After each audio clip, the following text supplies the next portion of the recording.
Hello dear students, welcome to you in your on channel one academy physics. इस lecture के अंदर हम study करेंगे चैप्टर नंबर 4 के एक्सरसाइज के क्वेश्चंस को। क्वेश्चन स्टार्ट करते हैं क्वेश्चन नंबर 4.19 से। क्वेश्चन कुछ इस तरह से है, read each statement below carefully and state with reasons if it is true और फॉल्स। तो बच्चों फर्स्ट सेंटेंस हमारे पास क्या है? The net acceleration of the particle in circular motion is always along the radius of the circle towards the center.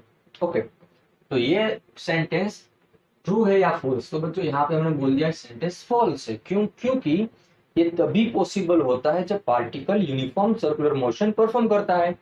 It is true only in the case of uniform circular motion. ये होगा उसका reason. Next sentence लिखते हैं, the velocity vector of a particle at a point is always along the tangent to the path of the particle at that point. Yes बच्चों, कि जब भी कोई पार्टिकल सर्कुलर मोशन करता है कोई भी पॉइंट पे जाके, अगर आपको उसका वेलोसिटी निकालना है तो क्या करना पड़ेगा? आपको टेंजेंट ड्रॉ करना पड़ेगा। फिर टेंजेंट की डायरेक्शन में आपको वेलोसिटी मिलेगा। तो लिख सकते हैं, the velocity vector of a particle is always along the tangent at a point. ये भी आपको याद रखना है। सपोज कोई पार्टिकल सर्कुलर मोशन कर रहा है और उस सर्कुलर पाथ पे आपको कोई भी पॉइंट पे इंस्टेंटेनियस वेलोसिटी निकालना है तो क्या करना पड़ेगा? आपको वहां पे टेंजेंट ड्रॉ करना पड़ेगा। Next, the acceleration vector of a particle in uniform circular motion average over one cycle is a null vector. Why?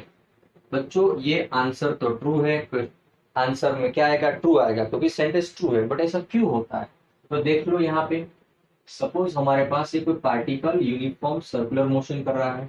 हम कोई भी दो ऑपोजिट पॉइंट सोचेंगे डायमीटर के ऊपर। ओके, तो ये वेलोसिटी की डायरेक्शन हो जाएगी। ओके, बट वेलोसिटी के परपेंडिकुलर क्या रहेगा बच्चों? वेलोसिटी के परपेंडिकुलर रहता है सेंट्रीपिटल एक्सेलरेशन। ओके, तो यूनिफॉर्म सर्कुलर मोशन के अंदर एट एवरी इंस्टेंट एक्सेलरेशन की डायरेक्शन कहाँ पे होती है? टुवर्ड्स द सेंटर होती है। ओके, हम कोई डायमीटर के ऊपर दो ऑपोजिट पॉइंट सोचेंगे और ऑपोजिट पॉइंट से सेंटर की ओर जो एक्सेलरेशन सोचेंगे उसकी वैल्यू यानी मैग्नीट्यूड एंड डायरेक्शन क्या होगी? अपोजिट होगी। ओके, वैल्यू सेम होगी, डायरेक्शन अपोजिट होगी। आपको पता है कि अगर दो वेक्टर की वैल्यू सेम होती है, डायरेक्शन अपोजिट होती है, तो क्या होता है? वो एक दूसरे को नलीफाई करेंगे। मतलब आंसर क्या हो जाएगा? जीरो। आप इसे कोई भी दो वेक्टर ले लो बच्चों, यहाँ पे वेलोसिटी है, उसके परपेंडिकुलर सेंट्रीपिटल एक्सेलरेशन। यहाँ पे वेलोसिटी ऊपर जाएगा, परपेंडिकुलर सेंट्रीपिटल एक्सेलरेशन बच्चों। तो हर एक केस के अंदर आप डायमेट्रिकली अपोजिट पॉइंट के एक्सेलरेशन सोचोगे तो वो इक्वल वैल्यू के होंगे, अपोजिट डायरेक्शन के होंगे। ओके, तो ऑल ओवर इंटरवल पे आपको एक्सेलरेशन क्या मिलेगा? जीरो मिलेगा। सो हम बोल सकते हैं कि in the uniform circular motion the direction of acceleration is centripetal, that is towards the center. Pairs of opposite acceleration vector on diameter of circular path having equal magnitude and opposite directions. So resultant vector will be zero. तो अब देखते हैं question number 4.20। The position of a particle is given by vector r 3t I cap minus 2t square j cap plus 4k cap meter, where t is in second and the coefficient have the proper units for r to be in meter. First question, find the velocity and acceleration of the particle, and second one है what is the magnitude and direction of velocity of the particle at t equal to 2.0 second. तो बच्चों answer लाने के लिए first हमारे पास question है find the velocity and acceleration. Velocity कहाँ से मिलेगा? आपको मिलेगा पोजीशन वेक्टर से। बच्चों यहाँ पे हमें पोजीशन गिवन है वेक्टर के साथ, जो है आर वेक्टर 3t आई के माइनस 2t स्क्वायर जे के प्लस 4k के मीटर में। हमें निकालना है वेलोसिटी। वेलोसिटी क्या होता है? Velocity is the differentiation of position with respect to time. तो उसे लिखा जाता है velocity vector dr vector upon dt। इसे क्या रीड करते हैं? Differentiation of position with respect to time. चलिए 3 फर्स्ट टर्म का डेरिवेशन क्या होगा? t का 1 पावर है तो 1 हो जाएगा, यहाँ पे i के माइनस, यहाँ पे t का 2 पावर है तो 2 आगे आ जाएगा, तो 4t j के प्लस, यहाँ पे कांस्टेंट टर्म है क्योंकि वहां पे t नहीं है तो आंसर उसका डिफरेंशिएशन हो जाएगा 0। तो यहाँ पे 3i कैप माइनस 4t जे कैप, ये हो गया वेलोसिटी। ओके, और ये वेलोसिटी होगा मीटर पर सेकंड में। बच्चों बात करते हैं एक्सेलरेशन की। तो एक्सेलरेशन क्या होता है? Differentiation of velocity with respect to time. चलिए, वेलोसिटी की जो टर्म है उसका डिफरेंशिएशन करिए। फर्स्ट टर्म में तो कांस्टेंट है बिकॉज टी है नहीं, तो ये हो जाएगा 0 माइनस 4। यहाँ पे टी का 1 पावर है तो वहां पे 1 हो जाएगा, और यहाँ पे जे, तो -4 जे, ये हो गया एक्सेलरेशन। क्लियर? चलो, हमारा फर्स्ट आंसर निकल गया ये। What is the magnitude and direction of velocity at t equal to 2 second? तो 8t इक्वल टू 2.0 सेकंड। बच्चों वेलोसिटी का जो इक्वेशन है, इस इक्वेशन के अंदर आपको जो t है, t के बदले आपको 2 प्लेस कर देना है। तो क्या मिलेगा वेलोसिटी? 3i कैप माइनस 8 जे कैप, ये हो गया वेलोसिटी वेक्टर। उसका मैग्नीट्यूड निकालना आता है आपको। आपको ये भी पता है कि वेलोसिटी का मैग्नीट्यूड क्या होता है? स्पीड। आपको स्पीड पूछते हैं तो भी आपको ये करना है, अंडर रूट में y कंपोनेंट का स्क्वायर और x कंपोनेंट का स्क्वायर प्लस y कंपोनेंट का स्क्वायर। x कंपोनेंट क्या है? 3 का स्क्वायर, यहाँ पे -8 का स्क्वायर, तो 9 प्लस 64 हो जाएगा। 9 प्लस 64 क्या होता है? 73। और 73 का आप जब रूट निकालोगे ना, तो आपको 73 का रूट क्या निकलेगा बच्चों? 8.54 मीटर पर सेकंड। अब बच्चों हमें निकालना है डायरेक्शन। तो फॉर डायरेक्शन याद करिए क्या था formula? tan inverse y component of vector to the x component of vector. हमारे पास वेक्टर कौन सा है वेलोसिटी का? तो y component to the x component. बच्चों tan inverse minus y component का वैल्यू -8 है, और x कंपोनेंट का वैल्यू हमारे पास क्या है? 3 है। ओके, तो tan इनवर्स ऑफ -8/3 करेंगे बच्चों। तो 8/3 क्या आएगा हमारा? तो 8/3 जब हम करेंगे तो हमें उसकी वैल्यू मिलने वाली है 2.667 -2.667। यहाँ पे -tan इनवर्स ऑफ 2.667 आ जाएगा। अब बच्चों में टेन टेबल से 2.667 के अकॉर्डिंग एक एंगल निकालना है, और वो एंगल क्या होगा? तो 10 टेबल के अंदर आप देखोगे तो आपको एंगल मिलेगा 69 डिग्री, 69 डिग्री 30 मिनट। और आप बोल सकते हो बच्चों -69.5 डिग्री। ओके, ये नेगेटिव साइन क्या शो कर रहा है? ये नेगेटिव साइन कुछ इस तरह से शो कर रहा है कि जो एंगल है वो एंगल आपका 69.5 डिग्री है with x axis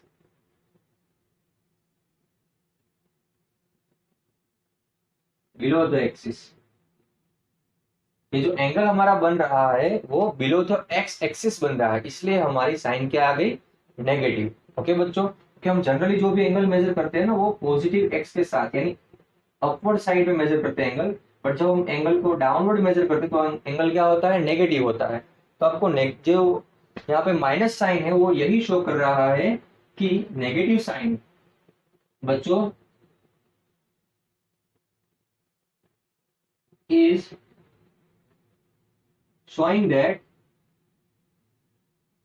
angle made below the x axis। Okay, तो ये आपको याद रखना है बच्चों। अब देखते हैं क्वेश्चन नंबर 4.21 की। और a particle starts from the origin at t equal to 0 second with a velocity of 10 j meter per second and moves in the xy plane with a constant acceleration of 8i cap plus 2 j cap meter per second square.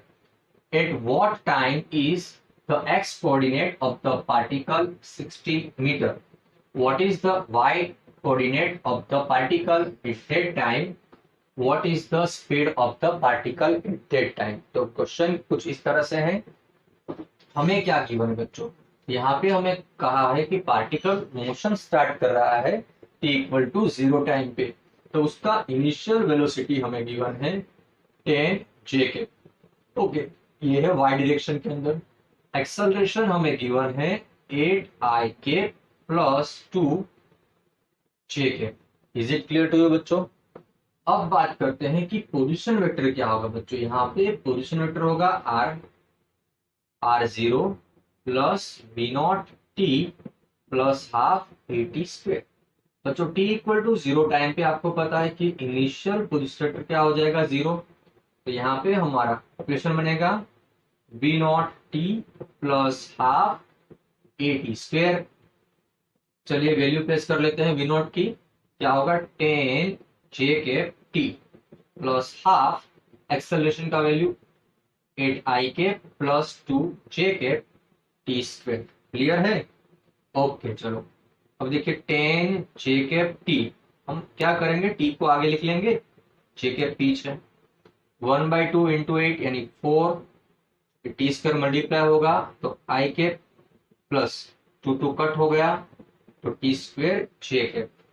बच्चों हम vector के अंदर first of all x component लिखेंगे फिर y component. तो x component क्या होगा हमारा 4t स्क्वायर i के प्लस ये दो y कंपोनेंट है, देखिए जरा ध्यान से, t square plus 10t j के। ओके अब ये हमारा प्रॉपर फॉर्मूला हो गया पोजीशन वेक्टर का। क्लियर है? ओके अब हमें क्या इंफॉर्मेशन गिवन है देखिए, at what time is the x coordinate of the particle is 16। तो बच्चों यहाँ पे x कोऑर्डिनेट हमें 16 गिवन है, ये गिवन है। तो x कोऑर्डिनेट एक्चुअली हमारे पास क्या है 4t स्क्वायर। तो 4t स्क्वायर इक्वल टू 16 हो जाएगा, t स्क्वायर हो जाएगा 4, t आपको मिलेगा 2 सेकंड, मतलब कि 8t equal to 2 second. x coordinate बच्चों क्या होगा 16 होगा। ओके ये मीटर में है। आगे बात करते हैं बच्चों सेकंड क्वेश्चन कि y कोऑर्डिनेट कब होगा, जब आपका x कोऑर्डिनेट 16 हो रहा है उस टाइम पे y कोऑर्डिनेट क्या होगा। तो y कोऑर्डिनेट ये रहेगा t स्क्वायर प्लस 10t, 2 का स्क्वायर 10 इंटू 2 तो 4 प्लस 20 ये होगा 24 मीटर। ये बन गया y कोऑर्डिनेट। अब क्या निकालेंगे, what is the speed of the particle at that time. बच्चों स्पीड की बात करिए, स्पीड क्या होता है, स्पीड होता है मैग्नीट्यूड ऑफ वेलोसिटी। मैंने आपको प्रीवियस सम में भी बताया था। तो देखते हैं पहले तो velocity t equal to 2 second निकालेंगे। तो वेलोसिटी का जो हमारा इक्वेशन हो क्या होगा बच्चों, पहले हमें वेलोसिटी निकालना होगा जो होगा differentiation of position with respect to time. ये हमारा पोजीशन वेक्टर है, इक्वेशन 1 बोल देते हैं इसको। इसका जरा डिफरेंशिएशन करिए। चलो पहले फर्स्ट स्टेप क्या होगा 4 इंटू 2ti के प्लस यहाँ पे t का पावर 2 है तो पावर कम फ्रंट पावर माइनस। इसी तरह यहाँ पे करेंगे 2t प्लस 10, ओके 10 हो जाएगा। ओके अब यहाँ पे आएगा j के। तो ये हो गया वेलोसिटी। अब प्लेस करिए t इक्वल टू 2। चलो putting t equal to 2 second, क्या मिलेगा वेलोसिटी 4 2 जा 8, 8 2 जा 16, 16 i के। यहाँ पे 2 प्लेस करिए 2 2 जा 4, 4 प्लस 10 14 j के। ये बच्चों हो गया वेलोसिटी। बट आपको क्या निकालना है स्पीड, है ना। तो स्पीड क्या होता है बच्चों, स्पीड होता है magnitude of velocity under root में vx square plus vy square करेंगे। x कंपोनेंट का स्क्वायर मतलब कि 16 का स्क्वायर हो जाएगा प्लस 14 का स्क्वायर। चलिए बच्चों 16 का स्क्वायर, ओके 16 का स्क्वायर आपको याद है तो भी आप लिख सकते हो 256 और ये होगा 196। क्लियर है? और दोनों का एडिशन करेंगे तो 452 होगा और 452 का रूट निकाल लेना तो 21.26 मीटर पर सेकंड होगा। जहां पे आपको जरूरत पड़े आप कैलकुलेटर का भी यूज कर सकते हो। ओके ये मोस्ट इंपोर्टेंट। बच्चों अब देखते हैं क्वेश्चन नंबर 4.22। क्वेश्चन कुछ इस तरह से है, I cap and J cap are unit vectors along X axis and Y axis respectively. जो हमें पता है what is the magnitude and direction of the vector I plus J cap and I minus j cap. What is the component of a vector a vector 2i plus 3j cap along the direction of I plus j cap and I minus j cap. You may use a graphical method. बच्चों यहाँ पे हमारे पास दो vector given है, एक i plus j, दूसरा i minus j. हम उसके कुछ नाम लिख लेते हैं. लेट हमारे पास b वेक्टर हो गया i प्लस j एंड जो i माइनस j है उसका नाम बोल देंगे हम c वेक्टर. क्लियर? तो फर्स्ट ऑफ ऑल हमने नाम डिसाइड कर लिए. हमारा फर्स्ट क्वेश्चन क्या था, हमें ये दोनों वेक्टर के मैग्नीट्यूड एंड डायरेक्शंस निकालने हैं. क्लियर है? तो देखते हैं कि 4 वेक्टर बी यहाँ पे स्टार्ट करेंगे. 4 b vector i plus j के मैग्नीट्यूड क्या होगा, mod of b under root में फर्स्ट कंपोनेंट का स्क्वायर प्लस सेकंड कंपोनेंट का स्क्वायर 1 प्लस 1 आएगा √2. अब बात करते हैं डायरेक्शन की. तो आपको पता है डायरेक्शन का फॉर्मूला क्या होता है, theta tan inverse y component to the x component. बच्चों यहाँ पे y कंपोनेंट की वैल्यू क्या है 1 और x कंपोनेंट की वैल्यू 1 है. ये आ जाएगा tan इनवर्स 1 जो होगा 45 डिग्री. बच्चों एंगल पॉजिटिव आया मतलब कि अबोव द x एक्सिस होगा. क्या होगा, ये एंगल जो है मतलब हमारा जो वेक्टर है वो कहाँ पे होगा, अबोव द x एक्सिस होगा. यहाँ पे वेक्टर होगा, ये हमारा i कैप होगा और ये क्या होगा j कैप और ये हो गया हमारा vector b. Is it clear to you? क्योंकि x कंपोनेंट पॉजिटिव होगा और y कंपोनेंट भी क्या होगा, पॉजिटिव. तो इस तरह से हमें ये आंसर मिलेगा. अब बात करते हैं वेक्टर c की. c वेक्टर जो i cap minus j cap है. आप सोच सकते हो ग्राफिकली कि i कैप मतलब ये पॉजिटिव है और j कैप कहाँ पे आएगा, नीचे की ओर, क्योंकि माइनस y डायरेक्शन में ही माइनस j कैप होता है. तो आपका रिजल्टेंट क्या मिलेगा यहाँ पे, ये आपका वेक्टर c बनने वाला है.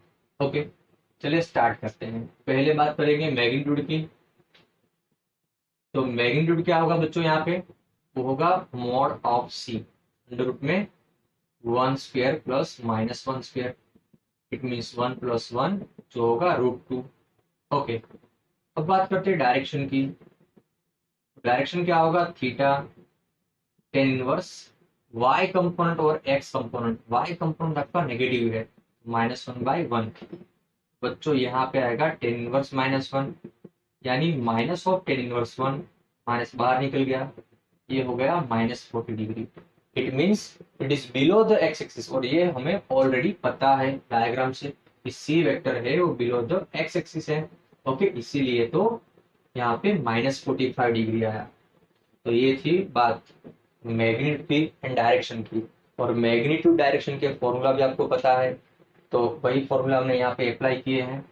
अब बात करते हैं what is the component of vector a along the direction of i plus j and i minus j. हमें क्या निकालना है, कंपोनेंट ऑफ a निकालना है. किसके अलोंग निकालना है, b के अलोंग एंड c के अलोंग. तो देखते हैं बच्चों, component of a along b उसे बोला जाता है a cos थीटा, जो होता है a dot b upon b. क्या होगा, a dot b upon b मतलब कि वेक्टर a एंड b का डॉट प्रोडक्ट और नीचे आएगा b का मैग्नीट्यूड. ओके, तो a डॉट b के लिए वेक्टर की वैल्यू प्लेस कर लेंगे. a vector 2i cap plus 3j cap और b वेक्टर क्या है हमारा i cap plus j cap. नीचे आएगा मैग्नीट्यूड ऑफ b वेक्टर. बच्चों मैग्नीट्यूड ऑफ b वेक्टर क्या होता है, जो b होता है और ये हमारे पास ऑलरेडी √2 है, तो हम सीधा लिख देंगे. चलिए ये दोनों का डॉट प्रोडक्ट निकालिए. तो फर्स्ट कंपोनेंट का प्रोडक्ट आएगा 2 इंटू 1 प्लस 3 इंटू 1 अपॉन √2. तो 2 प्लस 3/√2 ये आएगा 5 अपॉन √2. उसी तरह बच्चों निकालेंगे कंपोनेंट ऑफ बी और ए along सी वेक्टर. तो उसी तरह हमारा इक्वेशन क्या बनेगा, यहाँ पे a cos थीटा आ जाएगा but a dot c vector upon c. Okay, dot product से हमने ये इक्वेशन निकाला है. अब बच्चों बात करते हैं a dot c. a dot c क्या करना है आपको, पहले a की वैल्यू लिखनी है 2i plus 3j cap, c की value i cap minus j cap. नीचे आएगा c का वैल्यू सी का वैल्यू क्या है भाई, मैग्नीट्यूड ऑफ सी ये रहा, तो ये होगा आपका √2। चलिए दोनों का dot product, first component 2 × 1 plus 3 × -1, नीचे आ जाएगा 2, तो 2 1 सा 2 होता है, -3/√2, तो ये आएगा -1/√2। ये होगा component of a along the c factor. Okay please बच्चों, अब देखते हैं क्वेश्चन नंबर 4.23।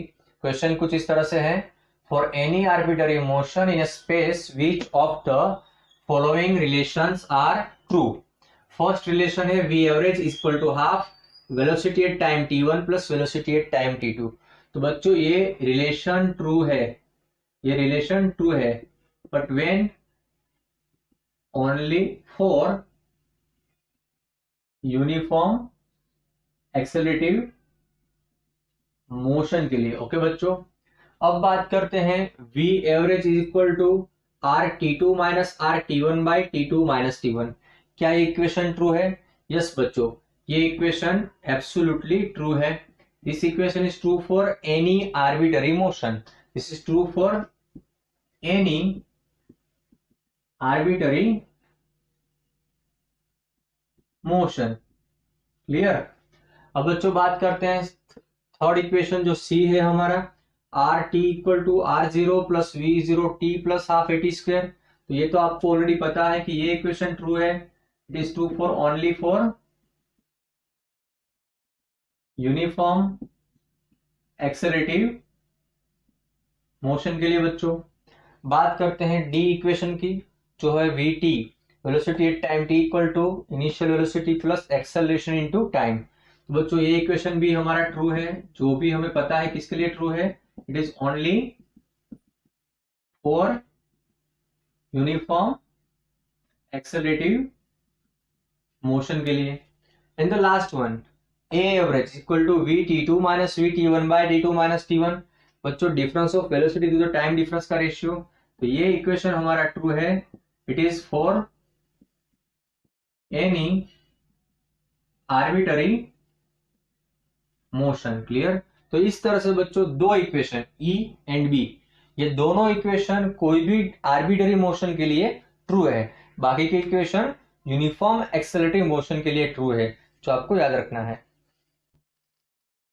अब देखते हैं क्वेश्चन नंबर 4.24। यहाँ पे हमारे पास कुछ सेंटेंसेस है।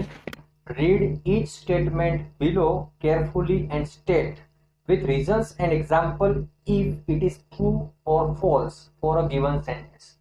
बच्चों सेंटेंस हमें गिवन है, a scalar quantity is one that is conserved in a process। बच्चों क्या स्केलर क्वांटिटी एक ऐसी क्वांटिटी है जो कोई भी प्रोसेस में कंजर्व्ड होती है? क्या सेंटेंस ट्रू है या फॉल्स? बच्चों ये सेंटेंस फॉल्स है, because energy is a scalar quantity, okay, but it is not conserved in elastic collision. हम चैप्टर 6 में भी पढ़ने वाले हैं। Okay, there are two types of collision बच्चों, एक तो होता है इलास्टिक कोलिजन, दूसरा होता है इन इलास्टिक कोलिजन। इलास्टिक कोलिजन में क्या होता है कि एनर्जी कंजर्व्ड होती है, बट इन इलास्टिक कोलिजन के अंदर एनर्जी कंजर्व नहीं होती है। तो हमारा फर्स्ट सेंटेंस फॉल्स आएगा। सेकंड सेंटेंस है, a scalar quantity is one that can never take negative value।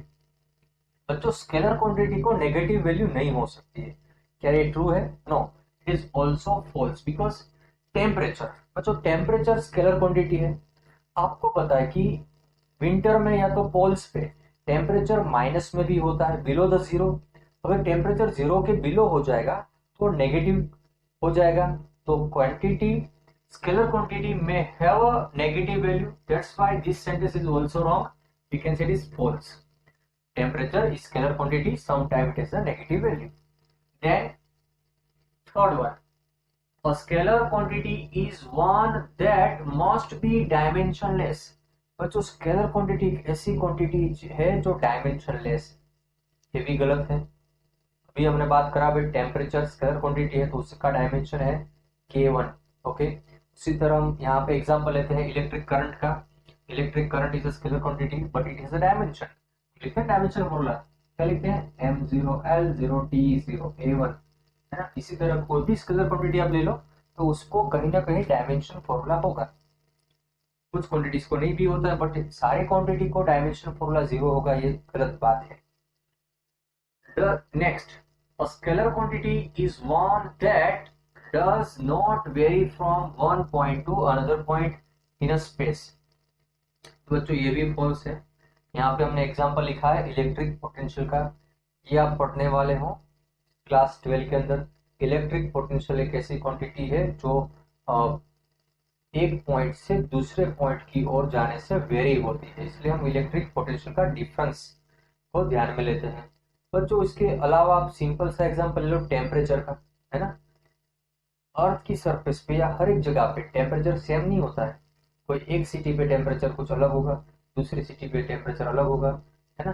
तो टेम्परेचर भी क्या होता है, एक पॉइंट से दूसरे पॉइंट की ओर वेरी होता है। टेम्परेचर कैसा क्वांटिटी है, स्केलर है। तो बच्चों यहाँ पे हम बोल सकते हैं कि scalar quantity does not very from one point two another point in a space, so that is wrong। Electric potential is scalar quantity but depends on point two point. और यही एग्जांपल हम टेम्परेचर के लिए भी लिख सकते हैं। इन the last, a scalar quantity is one that has the same value for observers with different orientation of axis। yes बच्चों, स्केलर क्वांटिटी को आप कोई भी ओरिएंटेशन पे जाके देखोगे तो उसका वैल्यू सेम रहने वाला है, उसमें कोई भी चेंज होगा नहीं। तो इसकी वजह से ये सेंटेंस हमारा ट्रू होगा। The value of scalar quantity does not vary for observers with different orientation. Okay, आप कोई भी बच्चों, अब देखते हैं question number 4.25। An aircraft is flying at a height 3400 metre above the ground if the angle subtended at a ground observation point by the aircraft position in 10 seconds is 30 degree, what is the speed of the aircraft। तो बच्चों यहाँ पे question को समझते हैं। यहाँ पे suppose हमारे पास ग्राउंड का पॉइंट है, यहाँ पे हम किसी एयरक्राफ्ट का मोशन स्टडी कर रहे हैं। ये एयरक्राफ्ट इनिशियली सपोज इस पोजीशन पे है। ओके बच्चों, ये एयरक्राफ्ट 10 सेकंड के बाद ऑब्जर्वर के पास 30 डिग्री का एंगल सस्पेंड कर रहा है। ओके, ये हमारा एयरक्राफ्ट पहुंच गया इस जगह पे। क्लियर। तो हमें क्या निकालना है, स्पीड निकालना है। एयरक्राफ्ट को यहाँ से यहाँ तक पहुंचने का टाइम क्या है, वो है टाइम 10 सेकंड। क्लियर। तो लिख लेते हैं यहाँ पे टाइम है 10 सेकंड। ये हमारा ऑब्जर्वर का पॉइंट है, ये पॉइंट ए लिख लेते हैं, इसको बोलेंगे बी। यहाँ से हम एक लाइन ड्रॉ कर लेंगे जो एम पॉइंट मिड पॉइंट हो जाएगा। अब बच्चों हमें क्या निकालना है, हमें ये एम और बी एम का डिस्टेंस निकालना है। टाइम तो ऑलरेडी हमारे पास है। ओके, ये टोटल एंगल 30 डिग्री था, ये क्या होगा 15 डिग्री, ये क्या हो जाएगा 15 degree. Okay, so first of all from figure के in triangle A M, okay 10 15 degree क्या होता है बच्चों, 10 15 डिग्री क्या होता है, अपोजिट अपॉन एडजस्ट, यानी A M by O M होगा। ओके, तो आपको ए एम मिलेगा, क्या मिलेगा एम, आपको एम मिलेगा ओ एम 10 15 डिग्री। बच्चों ओ एम क्या है, तो याद रखिए यहाँ पे ओ एम है ग्राउंड से प्लेन का हाइट जो है 3400 मीटर। क्लियर। ओके, तो आपका यहाँ पे एम क्या बनेगा ओ एम, ओ एम मतलब 3400 और 10 15 का वैल्यू क्या होता है 0.2679, ये आपको 10 टेबल से मिल जाएगा। ओके, अब हमें क्या करना है बच्चों, हमें तो ए से बी डिस्टेंस निकालना है। तो यहाँ पे देखिए हियर बी इक्वल टू क्या होता है ए बी, जो होता है A M plus M B. But आपको पता है कि ए एम और एम बी सेम होता है फ्रॉम फिगर। यहाँ पे डिस्टेंस क्या होगा हमारा 2 टाइम एम हो जाएगा। क्लियर। ओके, नाउ हम बात करेंगे स्पीड की। स्पीड क्या होता है डिस्टेंस अपॉन टाइम। बच्चों टोटल 10 सेकंड में हमारा प्लेन ए से बी की ओर जा रहा है, तो ए से बी का डिस्टेंस कितना होगा, वो हो जाएगा 2am अपॉन टाइम। चलो 2 am का वैल्यू क्या है हमारे पास, am का वैल्यू है 3400 इंटू 0.26 और 9 अपॉन टाइम। टाइम है हमारे पास 10 सेकंड, चलिए 10 सेकंड रख दिया। अब 2 इंटू 3400 इंटू 0.2679, ओके, अपॉन 10 करेंगे तो बच्चों क्या आएगा 182.2 मीटर। ओके, तो ये हमारा हो जाएगा आंसर। Clear, please make